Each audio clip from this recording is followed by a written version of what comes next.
Hello, students. I welcome you to the second session of Art and Culture, right?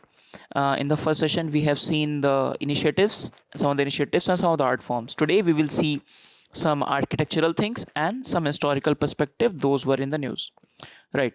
So, let us quickly start.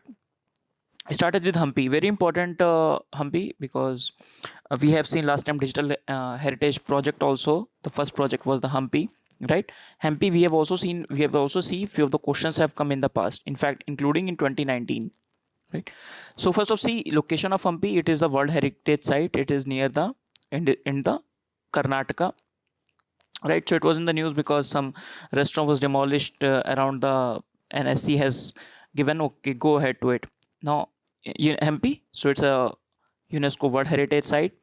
It was a part of the Mauryan Empire, but finally rose to the status of the capital city and have some beautiful temples during the time of the Vijayanagar kingdom, right? Which came into existence in 1336.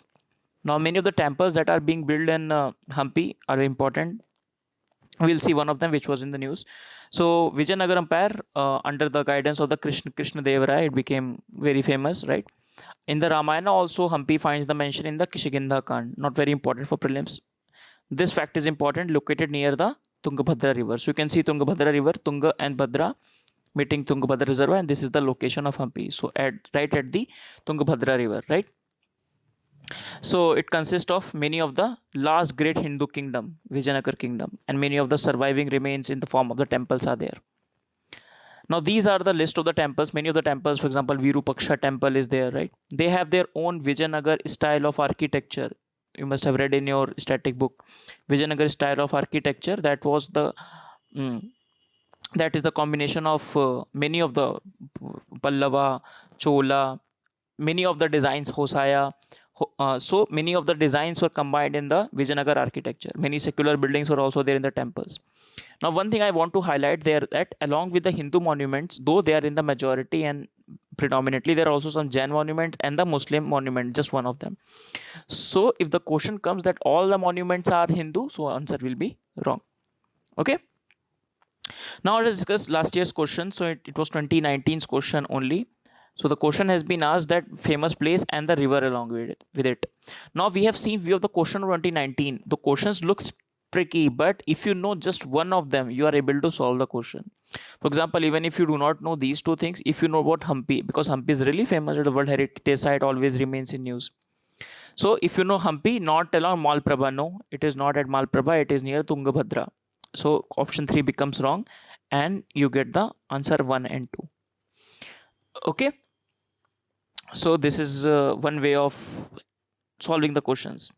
So next is Vithal temple at the Hampi. So it was in the news because the ASI wants to have a wooden barricading along the stone chariot inside the Vithal temple. Okay, stone chariot within the Vithal temple. There is a stone chariot. There is a music temple. We will see music place. Okay, so the construction began about the Vithal temple. Construction began in 1513. So remember that timeline, not the date itself, not the year itself, but the timeline around which time the temples were built in this area, because they want you to compare with the temples that were built in the south. For example, we will read about Brihadeshwara temple, Khajuraho temple. So you have to compare with the timelines, and they can ask you to arrange the temples in the form of the timeline. Which was the temple arranged first, was constructed first, which was the last, like that. Okay, this is the stone chariot. Now, yeah, this is the ASI plants barricade around the famed stone chariot at the Hampi, right? So stone chariot, in fact, it was uh, just one second. This stone chariot was inspired from the chariot of the Konark Sun temple also. Okay, just giving an idea. Now this was the pillar. So music from the pillar. So this is the building inside the Vithal temple only. So a large Rang Mandapa is there, which is known as the Saregama pillars. 56 musical pillars are there. So if you tap gently, you will hear the music notes. Okay. So this is the this is the pillars. Many small pillars you can see, and if you touch them, you will find the music coming out of it. Now this was the question being asked in 2007, that where is the famous Vijaya temple. They have already given you the name of the temple, having its 56 carved pillars emitting musical notes. So they have already given many of the hints. If they would have given just this only, then question would have been tough. So answer is in Hampi. Next is, where is the famous Virupaksha temple? So Virupaksha temple is also in the Hampi. So they have been asking question on the Hampi. So Hampi remains an important. In fact, all the World Heritage site, if you find time, if you are done with your prelims preparation, because the prelims has been delayed, so I'll give you one more thing you can do. What you can read about all the World Heritage site. At least read the first page of the Wikipedia about the major location, when it was built, and these details. It can help you to fetch at least one extra question in the prelims. Okay, there are only few of the only 29-30 sites are there. Then stone chariot at the Hampi, for which the ASI is making a wooden architecture around it, right? So it is dedicated to the Garuda, built inside the Vithal temple. Okay, so Hampi, as we discussed, on the banks of the river Tungabhadra. So as I was discussing, that famous stone chariot, one is in Konark, Odisha, other one is in the Mahabalipuram. So it was inspired when the Krishna Devaraya was there in the Konark, right? When a battle in the Odisha, he was fascinated by the Konark Sun temple, and that is why he commissioned a stone chariot in the Vithal temple. Okay, it is also found its mention in the 50 rupee notes, interestingly. Okay, it is written Hampi, you can see there. Next is Brihadeshwara temple. So Brihadeshwara, very famous temple, part of the great living Chola temples, right? So it is located in the Thanjavur in the Tamil Nadu. Now it was in the news because a ceremony known as the Kumbha Abhishekam was held. In fact, it's a very controversial ceremony. It was in the political battles as well. So first of all, about the temple, it was built in around 1010 by the great Chola emperor Raja Raja I. Okay. It is also known as the other temples, for example, Raja Rajeshwara temple. So do not get confused also.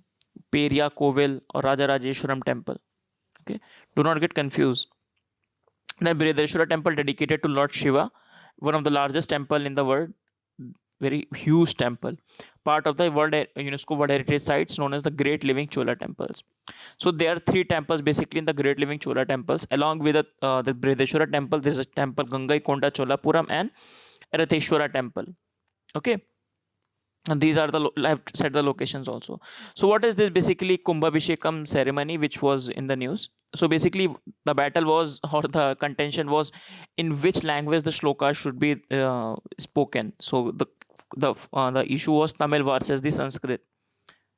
Okay, and you can see the same issue with the Dravidian versus the Aryan debate as well. Okay, you can see old Aryan Dravidian tussle.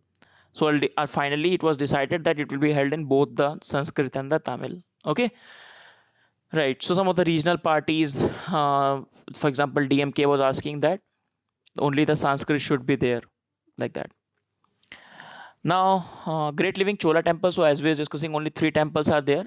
Gangaikonda Cholapuram, then Eratheshwara and Thanjavur. I think it will be a tough question if they ask you to arrange north to south. It will be a tough question. However, you should be prepared for that, because these are the three very important temples. Okay, now UPSC has been playing with the idea of the temples, because temple stand alone temple, and the characteristics can be asked, or they can ask you to identify the temples, giving few lines about it. Okay, right. So these are the three temples. Next is Mini Khajuraho. So Khajuraho was built by the Chandela dynasty. This is Mini Khajuraho, which is the place in the Gadchiroli district. Now, if you see the district, it is at the border also. You can see the borders of this is Telangana, right? This is Maharashtra, and this is MP. So you can see there that no, this is Chhattisgarh. Sorry. So this is at the also the hotbed of the Naxalite movement, left-wing extremism. Okay.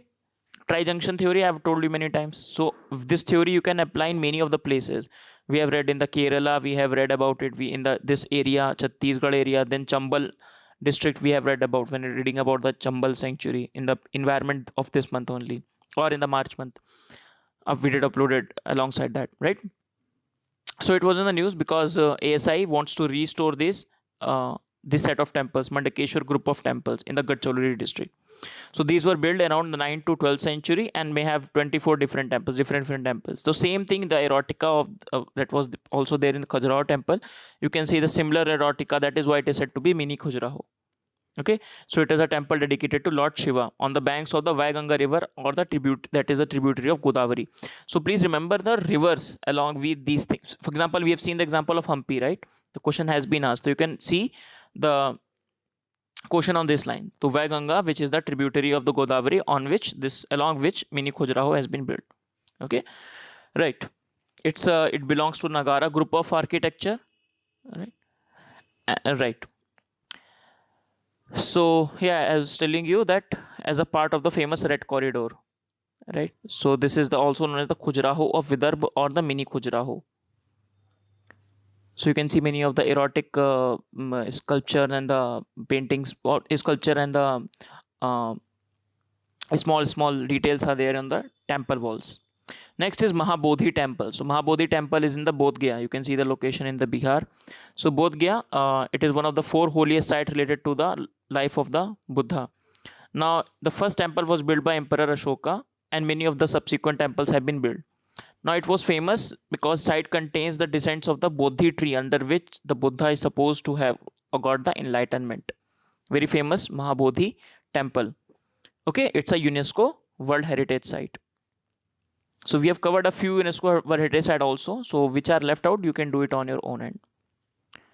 Next is excavation, important historical thing. Excavation in the Upper Son River Valley. Now this excavation has come out with the conclusion that there were some human occupation around the 80,000 years ago. Okay, so it proves some of the things that were earlier supposed to be wrong. For example, so what they have found, basically they have found some unearthed tool industry, lithic industry, right? They have found small tools, mega big tools, continuously suggesting a continuous inhabiting of the region, right? Now there was a volcanic winter hypothesis was there. So 74,000 years ago there was a volcano in the Sumatra, somewhere in Sumatra, known as the Toba volcano super eruption. Or it was believed that because of that super eruption, volcanic winter has come. It has induced a winter which has not only led to the cooling of the Earth's surface, but also killed all the population, destroyed huge population across Asia. Now, this particular settlement shows that they were not affected by this particular super eruption. Okay, so it also rules out this particular nuclear winter hypothesis. That means that though there would have been a volcanic eruption, but it may not lead to such a huge winter. Okay, now tools strongly resembles these tools that were seen strongly resemble some tool assemblage from the African, Middle East Stone Age, and some of the early artifacts from the Australia also. Okay, so it's likely that product of the Homo sapien that they disturbed eastward out of the Africa, because we have read the origin hypothesis that from Africa people have erupted, go to the various places, right?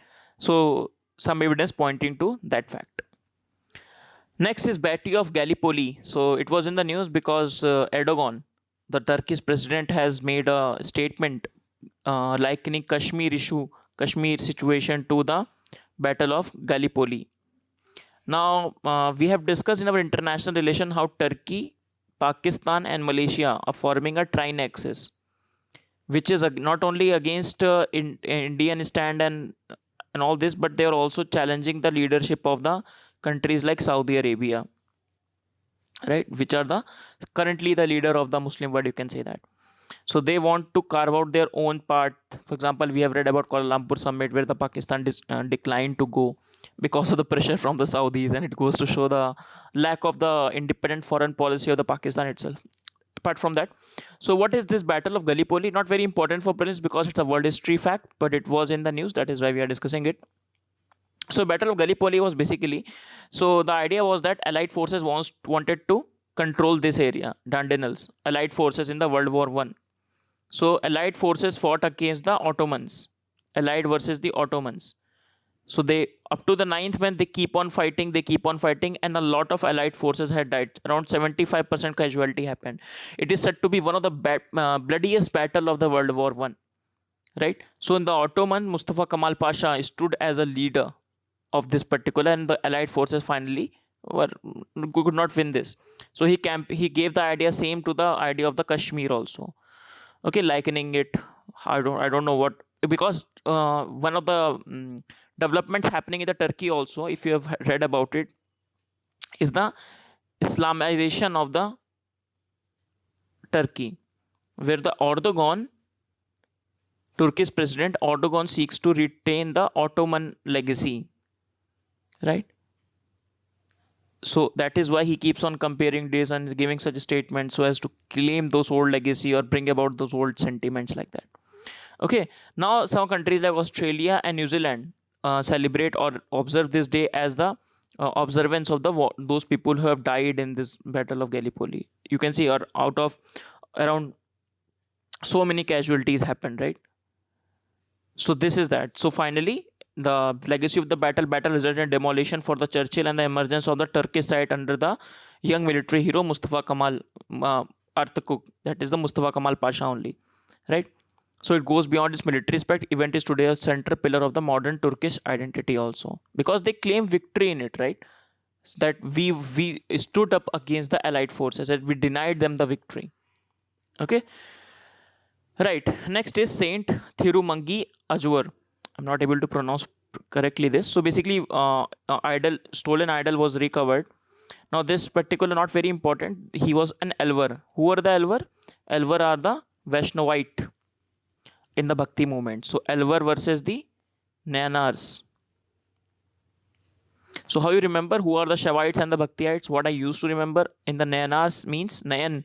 Nayan means eyes, right? From eyes you can remember Shiva. So Nayanars are the Shivites and Alvars are the Vaishnavites. So the idols has been restored.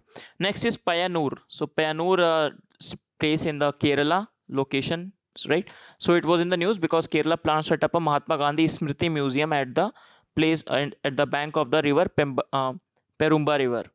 Okay, very near to the ocean as well. Now it was a historically, this place is very important because you can see some of the Simon Commission protest happening. Importantly, Sal Satyagraha, where the Kerala Gandhi, that is K. Kalappan, right, he observed the Satyagraha from Kozhikode to the Payanur. So that is why Payanur also got the title of the second Bardoli. Okay, second Bardoli. Because now UPSC is going beyond what is written in your spectrum or whatever books you read for the modern history, and they are asking some of the very peripheral topics, right? So current affair can be a good clue or good source to read about these things. Now Payanur has been a bastion for the anti-touchability movement, that is for the Dalit activism, right? So yeah, so as we Payanur was also the epicenter of anti-untouchability movement. So many of the great leaders such as A.K. Gopal and others were from this area, right? So Swami Anand Tirth, right? He was also there, one of the crusader against the casteism, and Mahatma Gandhi went to meet him. Okay, he went to Kerala in 1934 to meet Swami Anand Tirtha. He planted a mango tree, which is still there. So that is the Gandhian connection, and that is why Gandhian Museum is going to be built in this place. Next is Darashikoh. So Darashikoh was in the news because they want to find out, because the government wants to locate Darashikoh's tomb within the Humayun's tomb. So Darashikoh, but it is not easy because there are no names of it, and they have to take all the DNA samples and all these things to identify who was the Darashikoh. Within the Humayun tomb, we'll see the picture. I've kept one picture also. So Darashikoh, something about Darashikoh. He was the elder son of the Mughal Emperor Shah Jahan. This is all in your medieval history, right? He also got the title of Shahzada A Buland Iqbal, right? So in the battle of Samugar, he lost the battle of succession with the Aurangzeb.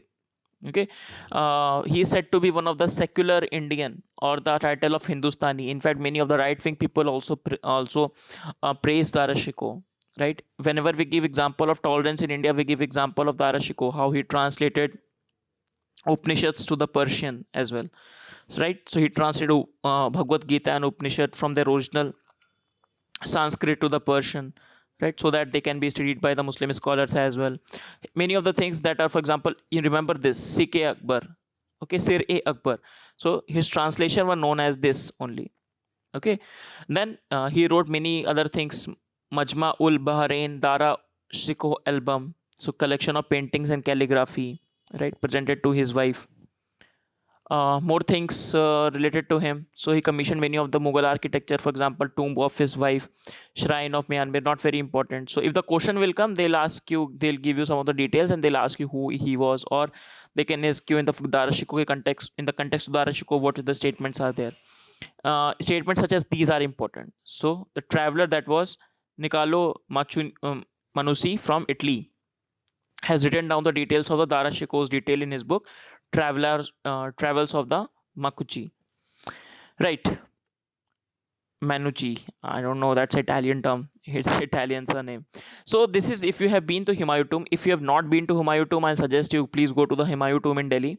It's really beautiful. In fact, I found it more beautiful than the Taj Mahal itself. Now, in the Humayun Tomb, if you go to this place is accessible. You will find many of the places like this. Now, many of places the names are not written whose tombs are there. Now, when the Aurangzeb has defeated Dara Shikoh, he has taken his head and sent his head to Agra, but his torso was buried here. Now they want to take it out, his torso, and do something. I don't know why they are doing so, but still, but this is not an easy task because the names are not written. Right. So with this, we finish our session. Let us quickly revise. So we started with Hampi, right? So the Hampi, we have solved a few questions. Also, Hampi, please see the near the which river? Tungabhadra river. Then Vitthal temple, stone chariot, and musical pillars as well. Question has been asked on that also. Then Brihadeshwara temple, the great living Chola temples, Mini Khajuraho in the Gadchiroli district, bastion of the Mayuzam. Then Mahabodhi temple and excavation in the upper Son valley um, where they found that it survived irrespective of the winter volcanic hypothesis. Then Battle of Gallipoli. Then we have read Elver Saint. Then Payanur and its historical legacy of the place and connection with the Mahatma Gandhi. Remember, it is known as the second Bardoli. Okay, Darashiko. We have read many things related to him. So with this, we finish our art and culture of the February month. We will in the March also we have same strategy. Will be sessions will be relatively small, but the details will be very crisp, right? It will be very small sessions of March also, right? So with this, we finish our session. See you in the next class. Please download all the PDFs from Amrita. We have started also our question series by Atul sir is taking, where we are trying to solve one question basically per video, and in every question we are trying to tell you the basically the idea behind it, so that with minimum knowledge or very basic knowledge how you can tackle those questions. And these tricks are really important because, as I've told you many times, if you're watching my videos continuously, even the top people who are getting good marks in prelims, for example, this is cut off, for example, you have to solve 60 question or 55 question great questions you have to get. Even the best of the best students know only 35 or 50, 40 45 questions, that's it. Rest all they make the educated guesses. And this is what you need to learn. This is what you can learn out of the or whatever reading you'll do. This is the part you need to focus upon, right? See you in the next class. I hope you're enjoying with the majority of the classes that we're coming up with. So see you in the March month. Bye bye for now. March month classes. Bye bye for now. Thank you.